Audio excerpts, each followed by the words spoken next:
आऊज़ु बिल्लाहि मिनश्शैतानिर्रजीम। बिस्मिल्लाहिर्रहमानिर्रहीम।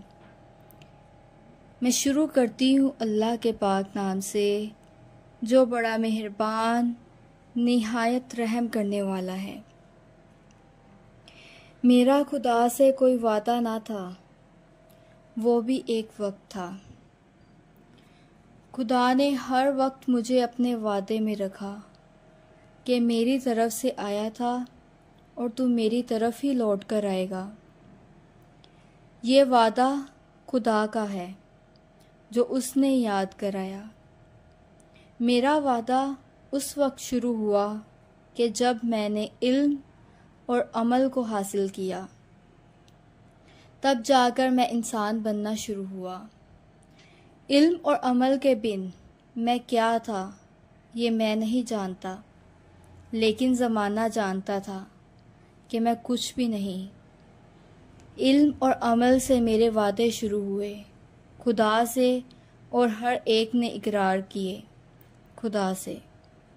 अब देखना यह है कि इल्म के बाद कौन मुसलमान रहता है और कौन काफिर बनता है। बीज खुद ज़मीन में दाखिल नहीं हो जाता, बल्कि इस पर हर एक माली होता है। और इसी तरह कोई इंसान बिन माली के, जिसे पेशवा कहते हैं, इल्म और अमल हासिल ना कर सकेगा। सारे ज़माने की औरतें और मर्द अलग रहकर एक दूसरे से बच्चा पैदा नहीं कर सकते। मर्द और औरत के मिलाप से ही औलाद वजूद में आती है। कोई उस्ताद और पेशवा खुदा के बिन नहीं बनता। नमाजी से पहले अमामत के रूप में दो का वजूद कायम है, एक इमाम और दूसरा खुदा। अमामत करने में नमाजी के सामने मौजूद होते हैं।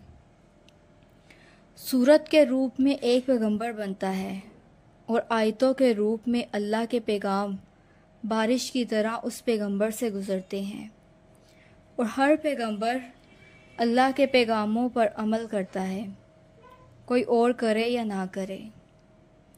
इंसान इल्म और अमल से और मर्तबे से खुदा नहीं बन जाता, बल्कि खुदा का बंदा बनता है।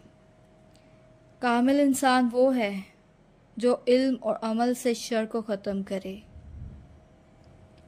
आज मस्जिद और मंदिर को हम सब खुदा की रूह से देखें तो इनके ताले लगे हुए हैं।